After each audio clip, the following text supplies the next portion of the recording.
Depression feels endless. Depression feels lonely, It's dark, Outcasted. no way out, isolation, isolated. heavy.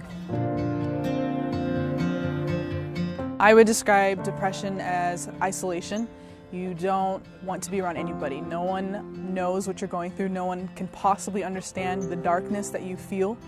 You feel heavy. It feels like there's literally like a weight on your chest and you have no idea how to get rid of it. You don't even know how it got there in the first place. Well, depression on scientific terms is described as a chemical imbalance in the brain where the brain doesn't produce enough dopamine or serotonin, which puts you in this sadness-like state.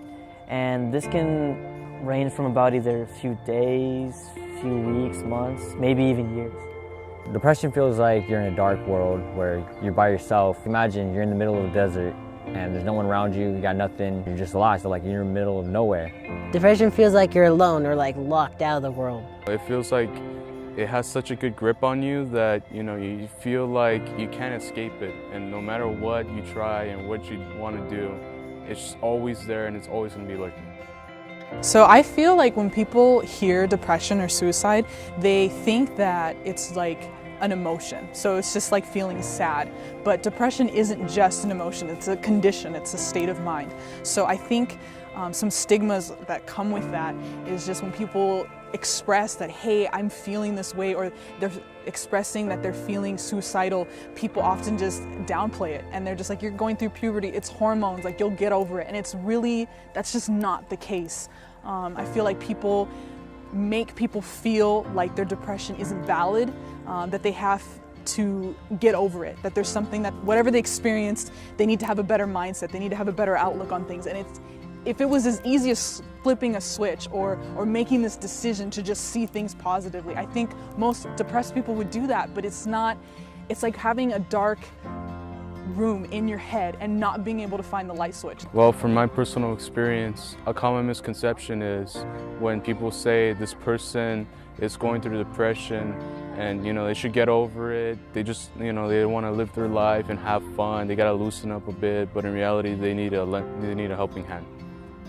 When a person that's not going through depression sees someone going through depression, they'll think to themselves like, oh, it's not that big of a deal. Yet they don't see that that person is actually going through a lot because they don't see that themselves, so they'll just choose to joke around or make stereotypes and stuff like that.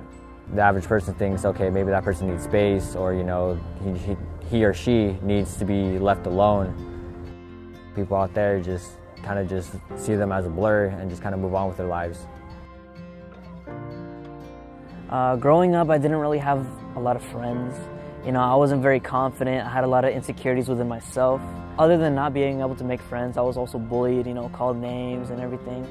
And I wasn't really able to trust people, so I didn't really have anyone to rely on back in school. Throughout middle school, elementary, my baby brother was born with a heart defect.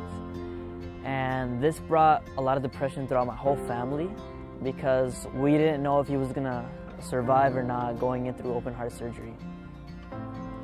I grew up in a family where I lost my two brothers at a very young age, so that really affected my childhood and my high school and middle school experience. My parents were grieving most of my life, so I grew up with the mindset that life is about suffering. I continued to isolate myself from people. I really didn't think I had a community of people that could ever understand the grief and the pain and the darkness that I felt inside of my head, inside of my heart. I felt worthless. I felt less than everyone else. I always tried to be better because I felt I had to be perfect, and every time I messed up, I always questioned, why am I here? What is my point for existing? What is there in this life that I am supposed to just suffer through? Is there something that I'm here to do? I just didn't understand. I felt depressed and suicidal because as I was growing up, I had a family of, a mother, a dad, and they basically split when I was about around 5 years old, and not knowing what a family really feels like. It's like a total, misfit. I slowly developed a psychological mental issue where I felt, uncomfortable, socially awkward, had a very high anxiety. I was insulted, I was, made fun of. My depression was caused by bullying, backstabbing, girls messing with my emotions, comments being made about my weight and stuff like that, isolating myself, pushing away people who ever loved me. and it got pretty serious. It got to the point where I actually even tried to take my own life twice. Because I remember like a long time ago, I had my grandma was like in a really bad state. She was diabetic, and then she was actually ended up in the hospital, and like I didn't get to see her before she passed away, and I had the opportunity to, but the fact that my psychological issue just like held me back, like that literally nearly tore myself apart. Like I just felt so down. I was very disappointed in myself.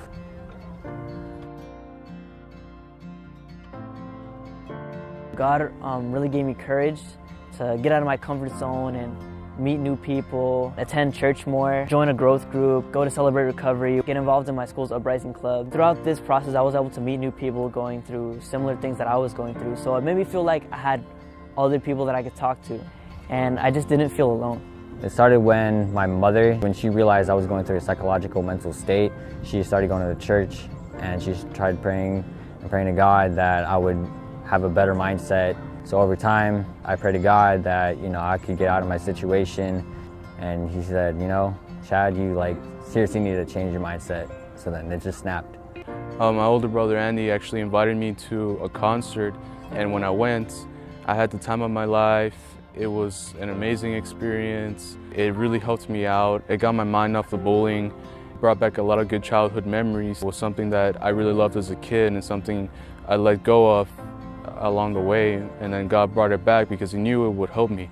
I felt like it was a new beginning in my life. And I also found hope when I tried to commit suicide the first time. I was in my kitchen and I tried reaching for a knife, but I felt the strong presence hold me back as I was trying to reach for it. And I felt like that strong presence was there for a reason, and that strong presence was God. I feel like that was God's way of saying, you know, you're not done here on earth. You know, I've got more stuff for you to do. I met a friend, and that friend randomly invited me to a Bible club. I went. This one nice girl named Hannah introduced herself and said, welcome to the Bible club here at the school. And I was kind of like whatever with it, but along the way I became a Christian, I became a lot more faithful, and I felt a lot more connected to God than I've ever been in my whole life. God gave me hope in my depression in a really special way. I was a sophomore in high school, and I had attempted suicide twice. The second attempt, I grabbed a bottle of pills, I went to my room, and I was just sweared I was going to end it, and I cried myself to sleep that night. When I woke up in my dream, I remember seeing Jesus, and I sat on Jesus's lap, and he was huge. Like, I just remember feeling so small, and I just remember him whispering and just kind of like laughing, like he was so happy, and he was like, I'm not done with you yet. And so from that moment I woke up and I just had those words ringing in my ears, I'm not done with you yet. And I knew that God had something for me. There was a reason for me to be here. There was a reason for me to carry on, that life wasn't about suffering. There was something more than that. And so that moment gave me hope to carry on, to live, and to wake up the next day and continue to seek God and seek out his plans and his purpose for my life. Hi, my name is Hannah, and I am a part of a generation of hope. Hi, I'm Chad, and I'm part of a generation of hope. The fire inside of me burns brighter than the fire around me. Hi, I'm Zael, and I'm part of a generation of hope. Or you can call me Z for short if you want. Hi, I'm Daniel, and I'm part of the generation of hope.